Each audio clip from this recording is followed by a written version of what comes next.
Okay friends. सो मैंने costing theory के 4 lectures upload किए हुए हैं यूट्यूब पे। वैसे तो मैं बच्चों को रिकमेंड करते ही नहीं कि आप थ्योरी पढ़ो, लेकिन कुछ बच्चे बोल रहे हैं कि सर हमने पढ़े हैं और लेक्चर्स देखे हैं, तो आगे के लेक्चर जो बचा हुआ है वो भी डाल दो। वैसे मेन थियरी बेसिक मटेरियल और लेबर कॉस्टिंग की आती है, लेकिन जो बची हुई थियरी है वो भी मैं फटाफट फटाफट फटाफट एक बार कवर करवाते जाता हूँ आपको, ताकि जिन बच्चों को थियरी पढ़नी है उनको भी एक सेटिस्फेक्शन रहे कि मैंने कुछ आपको उसमें एक्सप्लेन किया है। ठीक है। हमने जो लास्ट लेक्चर 4 था उसमें क्वेश्चन नंबर 13 पे बात खत्म हो जाती है, यूज ऑफ कमिटी वाला पॉइंट वहाँ पे खत्म हो जाता है। क्वेश्चन 14 है, what do you mean by incentive the worker and explain the factors to be considered before introduction of an incentive system. Incentive का सिंपल होता है कोई भी मॉनेटरी या नॉन मॉनेटरी बेनिफिट वर्कर्स को प्रोवाइड करना। कोई भी एक अच्छा इंसेंटिव सिस्टम जो है वो किस चीज पे डिपेंड करेगा? सबसे पहले डिपेंड करेगा सिस्टम ऑफ क्वालिटी कंट्रोल पे। That is introducing N incentive plan if SQC help determination of quality of the production. ऐसा इंसेंटिव प्लान होना चाहिए ताकि प्रोडक्ट की क्वालिटी पे कोई इफेक्ट ना आए, प्रोडक्ट की क्वालिटी मेंटेन रहनी चाहिए। इस हिसाब से हमको इंसेंटिव प्लान डिसाइड करना चाहिए। दूसरा, प्रोडक्शन ज़्यादा से ज़्यादा बढ़े। ऑफकोर्स हम वर्कर्स को इंसेंटिव इसीलिए दे रहे हैं बिकॉज हम चाहते हैं कि वर्कर और एफिशिएंट हो, हाई प्रोडक्शन जनरेट कर पाए। हम ऐसा इंसेंटिव प्लान होना चाहिए ताकि हम इजीली क्वांटिटी भी मेजर कर पाएँ कि वर्कर का आउटपुट कितना इफेक्टिव और कितना प्रिसाइसली हम मेजर कर पा रहे हैं। वो बड़ा ज़रूरी है, क्योंकि अगर वर्कर का आउटपुट प्रिसाइसली मेजर नहीं होगा तो इंसेंटिव प्लान का रोल ही खत्म हो जाएगा। नेक्स्ट है, management role is also very important कि यार मैनेजमेंट कितना पार्ट लेता है इंसेंटिव प्लान में। ऐसा तो नहीं है कि वर्कर्स जो है like introduce incentive plan depending on whether the work is repetitive और नॉट। अगर मान लीजिए वर्क रिपीटेटिव नेचर का है तो फिर स्टैंडर्ड आवर्स जो है उससे कम में वर्कर काम कर लेगा। या फिर job work where management continue plan the work, मतलब ऐसा तो नहीं है कि हर बार नया तरह का काम आता है, क्योंकि वहां पे वर्कर को हर बार नए तरह के काम करने में थोड़ी सी स्पीड का इशू तो आएगा ही आएगा।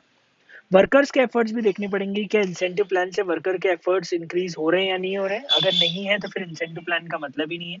कोई भी इंसेंटिव प्लान तभी होगा जब जो स्टैंडर्ड्स हैं परफॉर्मेंस के वो बहुत ज़्यादा एक्सपेंसिव नहीं हो। ऐसा नहीं है कि उस परफॉर्मेंस तक ले जाने के कारण कंपनी को बोनस प्लान में बहुत ज़्यादा इंसेंटिव देना पड़ रहा है या फिर बहुत ज़्यादा पैसा कंपनी का खर्च हो रहा है। डिस्क्रिमिनेशन नहीं होना चाहिए, सारे वर्कर्स को एक जैसा इंसेंटिव मिलना चाहिए। स्टडी कंपेरेटिव होनी चाहिए कि यार मार्केट में क्या वेज रेट प्रिवेलिंग है, दूसरी कंपनीज किस तरीके से इंसेंटिव प्लान दे रही है, दूसरी कंपनीज कितना बोनस देती है, हम उसके हिसाब से बोनस दें। और वर्कर का एटीट्यूड इंसेंटिव प्लान को लेके क्या है, वो पॉजिटिव एटीट्यूड है कि नहीं है। ऐसा तो नहीं है कि वर्कर बोनस को अपनी फिक्स इनकम हर बार की मान के चल रहा है। उसे समझना पड़ेगा कि बोनस मेरे एक्स्ट्रा एफिशिएंसी बढ़ाने पे ही मिलेगा। ठीक है। नेक्स्ट है, what are the principle to be considered while designing a sound wage incentive system. Of course ये तो ऐसी चीज है कि यार कोई भी वेज इंसेंटिव सिस्टम अच्छा कब होगा? जब वो फेयर हो, एक जैसा हो, बायस ना हो। एक पर्टिकुलर स्टैंडर्ड स्कीम होनी चाहिए ताकि सब लोगों को एक जैसा जो है वो फायदा मिले। वर्कर्स के एक्सपेक्टेशन जो है वो तभी बढ़े, मतलब तभी वर्कर्स को अर्निंग मिले जब वर्कर्स एफिशिएंटली काम करें। स्टेबिलिटी होनी चाहिए, ऐसा नहीं है कभी बोनस दे रहे हैं कभी नहीं दे रहे हैं। ऐसा नहीं हो कि एम्प्लॉयज को पेनल्टी लगे, मतलब ऐसा नहीं कि वर्कर ज्यादा घंटे में काम करे तो उनकी बेसिक वेजेस काट दी जाए। बेसिक वेजेस कभी भी रिड्यूस नहीं होगी। Based quality, incentive based quality होनी चाहिए, मतलब क्वालिटी बेस्ड इंसेंटिव प्लान होना चाहिए कि जिस वर्कर्स की क्वालिटी बेटर है तो उन्हें इंसेंटिव एक्स्ट्रा मिलना चाहिए।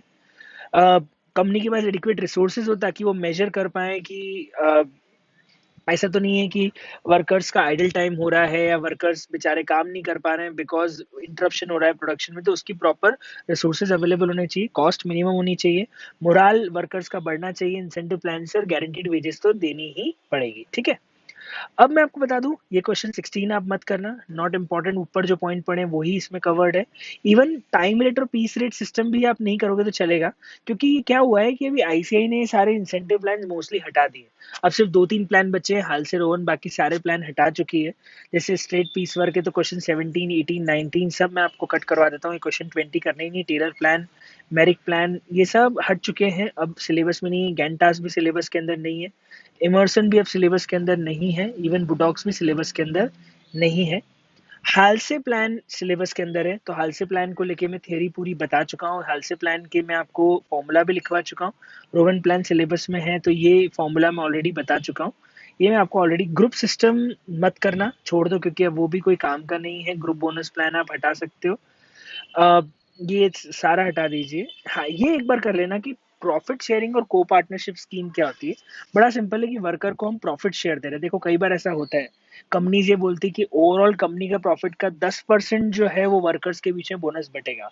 अब ये क्या हो गया, ये सब ये प्रॉफिट शेयरिंग स्कीम हो गई जहाँ वर्कर्स को बोनस इंडिविजुअली ना मिलके ओवरऑल कंपनी के प्रॉफिट के हिसाब से आपको बोनस मिलता है। या को पार्टनरशिप स्कीम में होता है कि उन्हें ईसॉप के शेयर्स मिल जाते हैं, उन्हें शेयर्स के फॉर्म में बोनस जो है वो दे दिया जाता है। उसे बोलते हैं प्रॉफिट शेयरिंग और को partnership sharing scheme.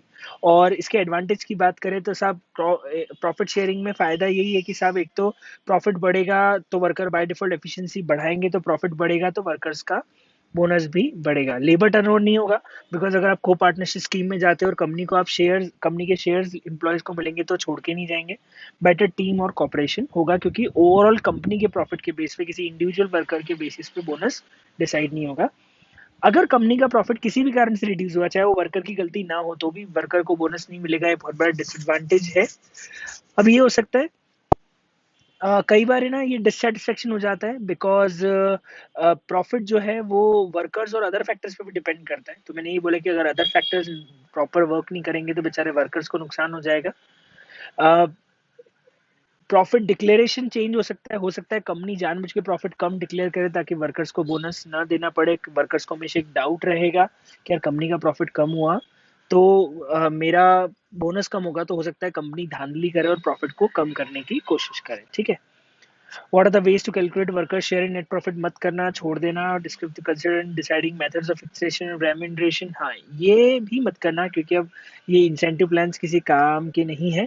Efficiency rating system क्या होता है, एफिशिएंसी कैलकुलेट करना मैंने फॉर्मूला बताया था, time allowed upon time taken मतलब standard hour upon actual hour. Efficiency क्यों निकालते हैं या क्या कैसे एफिशिएंसी निकाली जाती है। एफिशिएंसी निकालने का मेन जो पर्पज है वो ऐसे निकाला जाता है कि सबसे पहले स्टैंडर्ड टाइम पता पड़ना पड़ता है, फिर एक्चुअल टाइम कितना लगा वर्कर्स को, और फिर हम एफिशिएंसी कैलकुलेट कर सकते हैं। इसीलिए फॉर्मूला होता है standard hour upon actual hours. Labour productivity भी बोलते हैं, वो एफिशिएंसी को ही लेबर प्रोडक्टिविटी बोलते हैं। और किसी वर्कर्स की प्रोडक्टिविटी बढ़ाई जा सकती है, सबसे पहले सही पर्सन को सही स्किल वाले जॉब पे लगाओ, राइट मैन को राइट जॉब पे लगाओ, ट्रेनिंग प्रॉपर देनी पड़ेगी, शॉर्टेज और एक्सेस नहीं होना चाहिए, ना ज़्यादा लेबर हो ना कम लेबर हो, और जॉब की स्टडी इस तरीके से की जाए ताकि सिंप्लीफिकेशन और स्टैंडर्डाइजेशन हो सके, ताकि वर्कर इजीली काम कर सकेगा, तो एफिशिएंसी बाय डिफॉल्ट बढ़ाई जा सकती है। अगला होता है सर ये कैजुअल वर्कर और आउटडोर वर्कर क्या होता है। मैं आपको बता दूं, कैजुअल वर्कर्स वो होते हैं जो कभी कभी कंपनी में काम करने आते हैं, they are not permanent workers.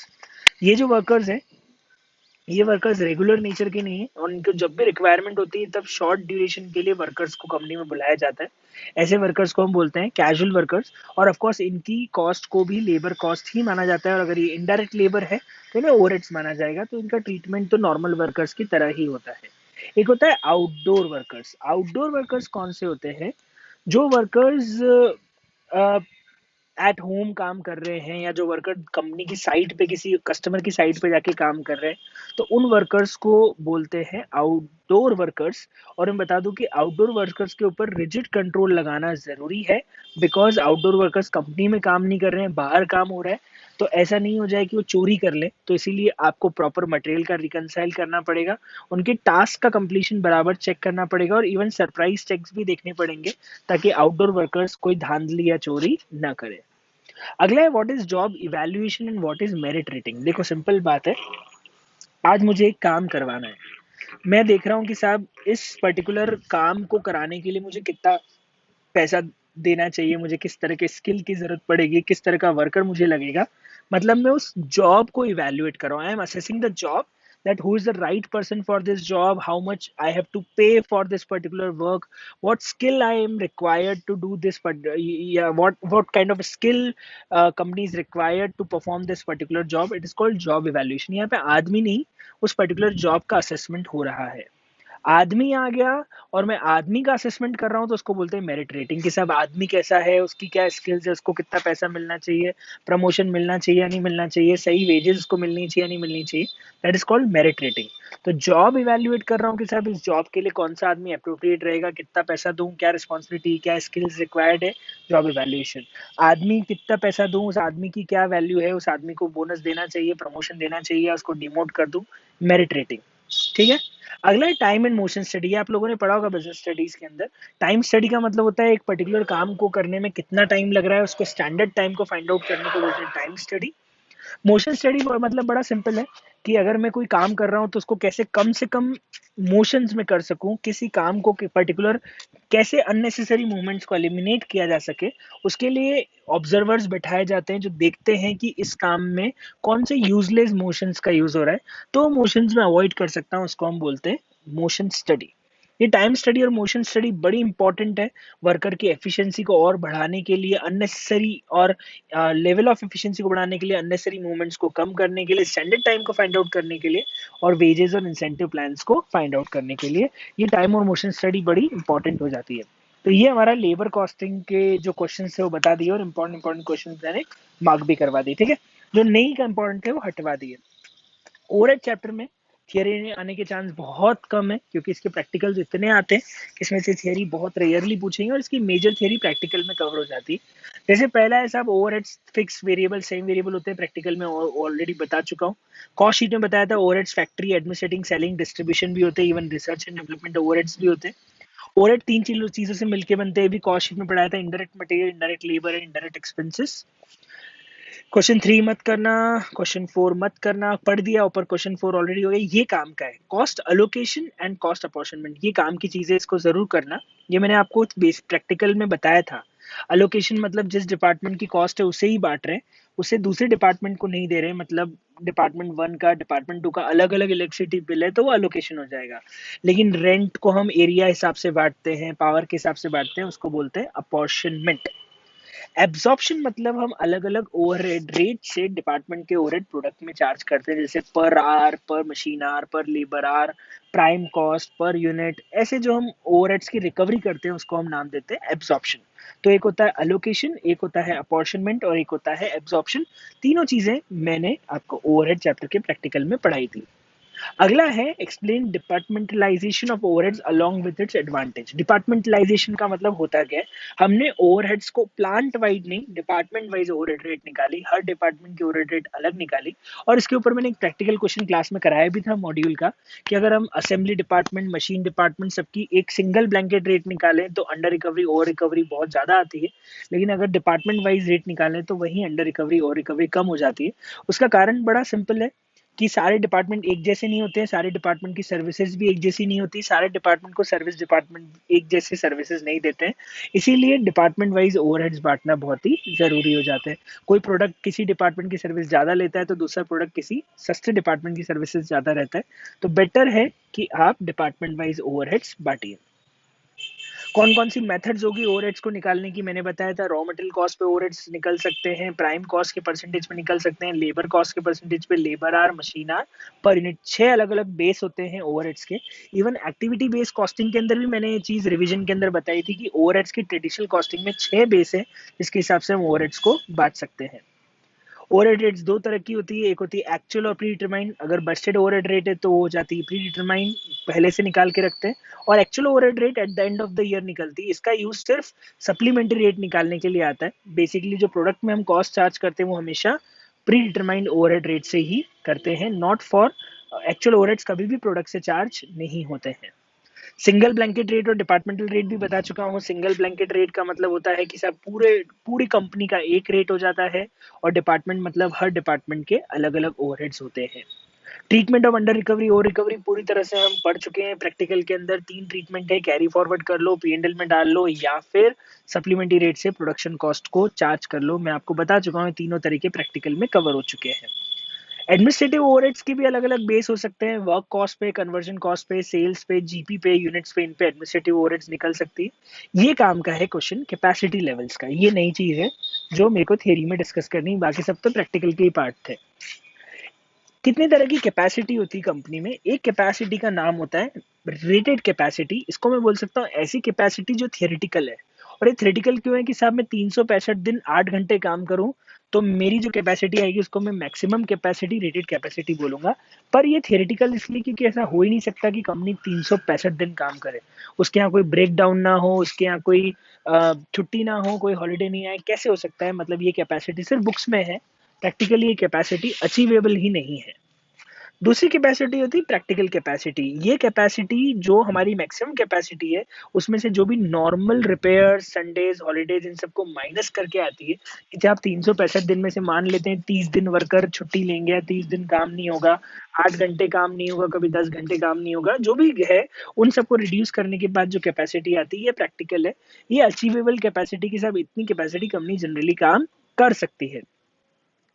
Normal capacity मतलब सब जनरली कंपनी कितना काम कर रही है। आज मान लो 365 दिन मैं काम नहीं कर सकता तो पॉसिबल ही नहीं है।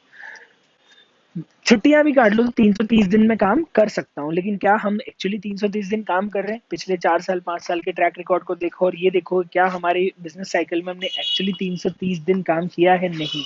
प्रैक्टिकली मेरा काम कभी 310 दिन ही होता है, कभी 305 दिन ही होता है। तो पिछले 4-5 साल की एवरेज कैपेसिटी को हम ले लें तो उसको हम बोलते हैं नॉर्मल कैपेसिटी, और जितना एक्चुअल काम करते हैं उसको बोलते हैं एक्चुअल कैपेसिटी। ठीक है, तो ये 4 तरह की कैपेसिटी हमको ध्यान रखनी है। अगला है कि साहब कुछ ऐसे आइटम्स हैं जिनका कॉस्ट अकाउंटिंग में ट्रीटमेंट बड़ा कंट्रोवर्शियल है। क्या होता है? पहला है इंटरेस्ट। कई बच्चों को डाउट आता है कि सर ब्याज का एग्जैक्टली होगा क्या। मैं आपको बता दूं, इंटरेस्ट को लेके दोनों पॉइंट है कि साहब इंटरेस्ट को इंक्लूड करना चाहिए नहीं करना चाहिए कॉस्ट के अंदर। देखो मैं एक पहली बात बता दूं, ऑपरेटिंग कॉस्टिंग के क्वेश्चन में तो हम इंटरेस्ट हमेशा जोड़ते हैं। अगर सर्विस सेक्टर का कॉस्टिंग का क्वेश्चन आ जाए तो इंटरेस्ट को हमेशा हमारी कॉस्टिंग के अंदर ऐड करना ही करना। लेकिन सर अदर देन दैट क्या इंटरेस्ट ऐड होना चाहिए? क्या वो इंटरेस्ट ऐड होता है? कुछ फेवर में जो लोग हैं वो बोलते हैं कि साहब इंक्लूड करो इंटरेस्ट को, क्योंकि as wages in reward for labour, interest is reward for capital. जैसे वेजेस को हम मानते हैं लेबर का रिवॉर्ड, वैसे ही कैपिटल के बदले में ब्याज भी कॉस्ट होनी चाहिए। तो कुछ लोगों का मानना है कि साहब ये सिर्फ इकोनॉमिक्स का कॉन्सेप्ट है, ये प्योर फाइनेंस आइटम है। तो हमें करना क्या है? फाइनली कंक्लूजन बोलता है कि जब भी हमको कंपैरिजन करना है, डिसीजन मेकिंग लेना है कि फर्दर प्रोसेसिंग करें या ना करें, तो फिर तो हमको इंटरेस्ट कॉस्ट हमेशा जोड़नी चाहिए। लेकिन अकाउंटिंग पॉइंट ऑफ व्यू से इंटरेस्ट कॉस्ट ऐड नहीं होनी चाहिए, और इसीलिए जब हम नॉन इंटीग्रेट अकाउंट्स बनाते हैं तो हम रिकंसिलेशन में इंटरेस्ट कॉस्ट को लेते हैं, उसको कभी भी हम कॉस्ट रिकॉर्ड्स के अंदर इंक्लूड नहीं करते हैं, और रिकंसिलेशन में फाइनेंशियल आइटम्स की तरह अकाउंट्स में आता है। ये हमने पढ़ा था। डिप्रिसिएशन तो इंक्लूड होता ही है, कभी एडमिनिस्ट्रेटिव का होता है, तो ये तो कोई कोई कोई बहुत बड़ा डाउट नहीं है। पैकिंग में भी कोई डाउट नहीं है। फ्रिंज बेनिफिट्स जुड़ते ही हैं लेबर कॉस्टिंग में। तो मेन इंटरेस्ट को लेके था। बैड डेट नहीं जुड़ना चाहिए, बैड डेट कॉस्ट का पार्ट नहीं बनेगा। बैड डेट फाइनेंशियल लॉस है, वो कॉस्ट का पार्ट नहीं बनता है। ट्रेनिंग एक्सपेंसेस जुड़ते हैं। तो मेन इंटरेस्ट वाला पॉइंट था जो मुझे बताना था। बाकी आप नहीं भी पढ़ोगे तो चलेगा, बाकी यू कैन इग्नोर दैट। इसके बाद नेक्स्ट पॉइंट जो आता है वो है, यस इसमें और कोई खास बात नहीं है। अब नॉन इंटीग्रेट अकाउंट्स में हम आ जाते हैं, और नॉन इंटीग्रेट अकाउंट्स के अंदर कोई मेन पॉइंट नहीं है, एक दो छोटे छोटे पॉइंट है। पहला तो नॉन इंटीग्रेट क्या होता है? Non integrate is very simple, जहाँ दोनों की बुक्स अलग अलग बनाई जाती है। इंटीग्रेट होता है जहाँ पे दोनों की बुक्स साथ में बनाई जाती है। इंटीग्रेट सिस्टम के फायदे क्या है मैं आपको बता दूं। इंटीग्रेट सिस्टम का पहला फायदा है वो है कि साहब इंटीग्रेटेड अकाउंट्स इकोनॉमिकल होता है, बिकॉज आपको डबल डबल बुक्स बनाने की जरूरत नहीं पड़ती। इवन इंटीग्रेट में एक प्रॉफिट निकलता है तो ये ज़्यादा रिकन्सिलेशन की ज़रूरत नहीं है। एक ही बुक्स में दोनों अकाउंट्स होते हैं तो ज़्यादा इजीली आपको इन्फॉर्मेशन अवेलेबल हो जाती है। It's very suitable for computer based accounting. अगर आप कंप्यूटर बेस्ड अकाउंटिंग कर रहे हो तो इंटीग्रेट करने में बिल्कुल दिक्कत नहीं आएगी, क्योंकि कंप्यूटर में है तो आप एक साथ पूरा अकाउंट्स बना सकते हो, और कोऑर्डिनेशन भी बेटर होगा, क्योंकि सारे हेड्स के अकाउंटिंग एक जैसा ट्रीटमेंट होगा तो कोऑर्डिनेशन भी बेटर होगा। पर प्रॉब्लम क्या है, इंटीग्रेट अकाउंट्स में आपको कॉस्ट और फाइनेंशियल दोनों को जोड़ना है, दोनों को एक ही बुक्स में ऐड करना है। तो पहली बात है कि साहब पहले कंपनी को ये डिसाइड करना पड़ेगा कि वो कितना इंटीग्रेट करना चाहते हैं। क्या वो पूरी तरह से इंटीग्रेट करना चाहते हैं, कि वो प्राइम कॉस्ट तक के पार्ट को ही इंटीग्रेट करना चाहते हैं, कि वो सारे एक्सपेंसेस सारी कॉस्ट को इंटीग्रेट करना चाहते हैं। उनका एक्सटेंट ऑफ इंटीग्रेशन क्या होगा वो बड़ा इंपॉर्टेंट हो जाता है। दूसरा, जब आप दो बुक्स को एक में ला रहे हो तो आप पता है जो हमारे ट्रेडिशनल नेम है वो नहीं रख सकते, आपको कोडिंग देनी पड़ेगी, क्योंकि कॉस्ट में उसका कुछ नाम अलग है, उसी का फाइनेंशियल में कुछ नाम अलग है। तो आप कैसे कंपेयर करोगे या कैसे इंटीग्रेट करोगे? So there should be a coding. Like cost में हम सभी चीज़ों को वेजेस बोल देते हैं, कई बार फाइनेंशियल में उसको वेजेस और सैलरी को अलग अलग गैदर करते हैं। तो हमारे पास एक कोडिंग होनी चाहिए ताकि हम इजीली उसको इंटीग्रेट कर सकें। और दोनों जगह अकाउंटिंग पॉलिसीज का भी एक लफड़ा है। कॉस्ट कुछ अलग अकाउंटिंग पॉलिसी पे चल रहा है, फाइनेंशियल कुछ अलग अकाउंटिंग पॉलिसी पे चल रहा है। तो इट्स वेरी इंपॉर्टेंट कि हम अकाउंटिंग पॉलिसीज भी एक जैसी मेंटेन करें। और कोऑर्डिनेशन तो चाहिए दो डिपार्टमेंट के बीच में, बिकॉज हम कॉस्ट और फाइनेंशियल अकाउंट्स को इंटीग्रेट करने की कोशिश कर रहे हैं। क्या रिकंसिलिएशन अकाउंट्स की जरूरत है इंटीग्रेट के अंदर? नहीं, इंटीग्रेट के अंदर रिकंसिलिएशन स्टेटमेंट्स की जरूरत नहीं है। नॉन इंटीग्रेट और इंटीग्रेट में फर्क क्या होता है? बहुत सिंपल, नॉन इंटीग्रेट के अंदर दोनों बुक्स अलग अलग, इंटीग्रेट के अंदर दोनों बुक्स सेम। दोनों में कॉस्ट लेजर इस जीएलए और सीएलसी अकाउंट सिर्फ नॉन इंटीग्रेट में ओपन होता है, इंटीग्रेट में ओपन नहीं होता है। रिकंसिलिएशन की जरूरत इंटीग्रेट में नहीं पड़ती, नॉन इंटीग्रेट के अंदर पड़ती है। नॉन इंटीग्रेट एक्सपेंसिव है, इंटीग्रेटेड इकोनॉमिकल है। बहुत बढ़िया। नॉन इंटीग्रेट में प्रैक्टिकल क्वेश्चन ही आने के चांसेस है, थियरी का क्वेश्चन नहीं आता।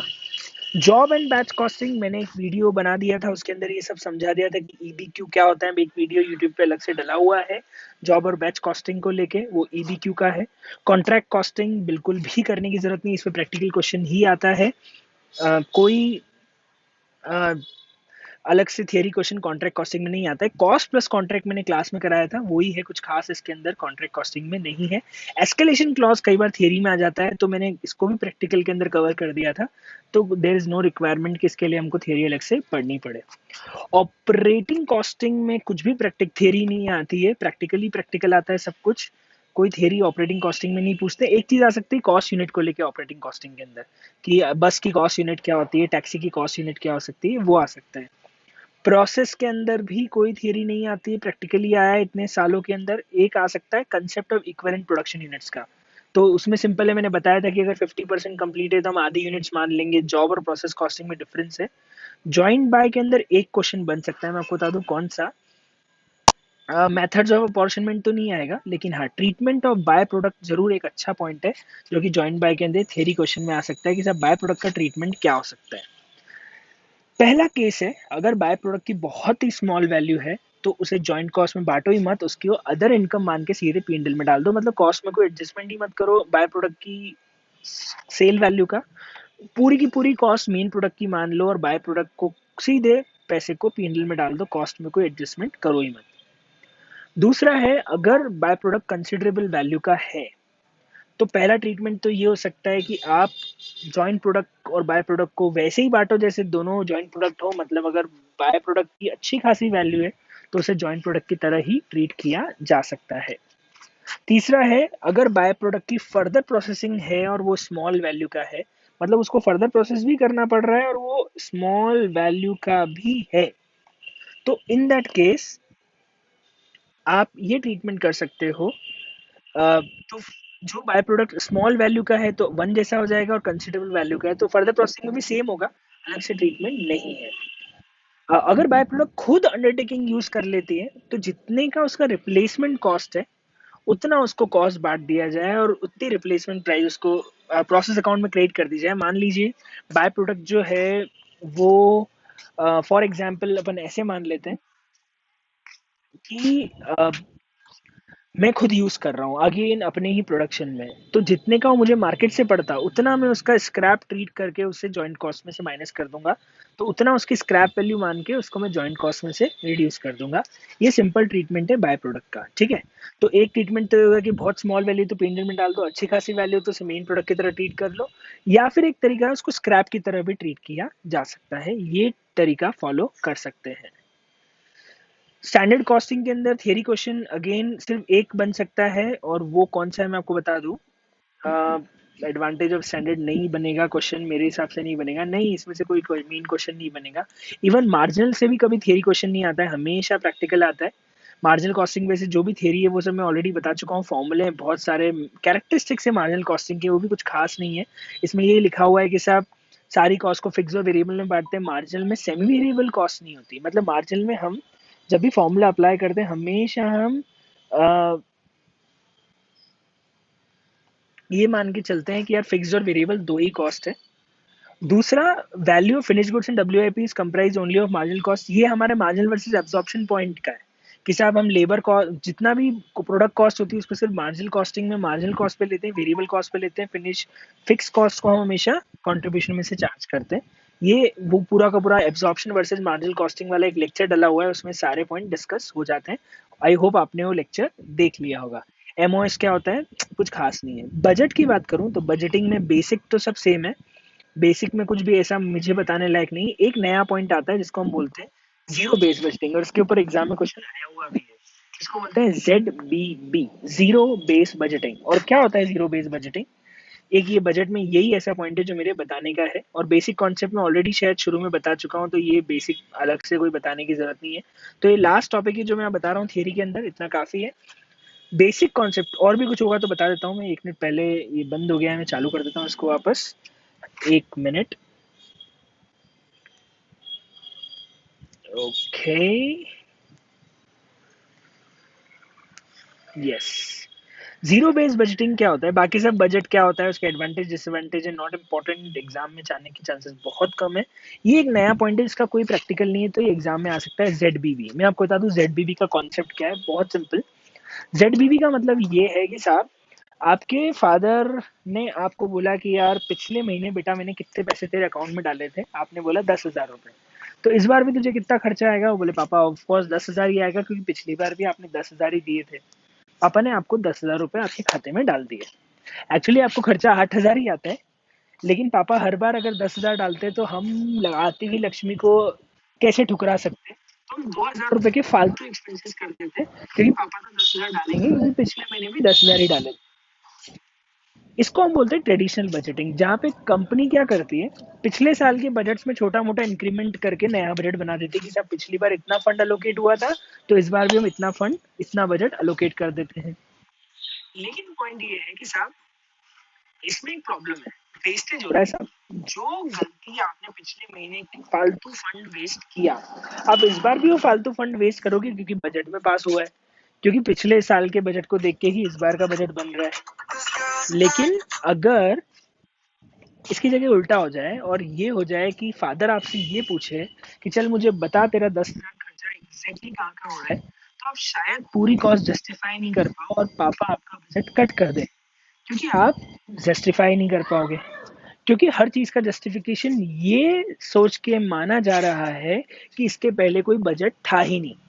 मतलब अभी जो मैं बजट मांगने जा रहा हूँ वो ही मेरा 0 ईयर है, और अब मुझे जितना भी पैसा चाहिए उसको सैंक्शन करवाने के लिए मुझे उसको पूरा जस्टिफाई करना पड़ेगा।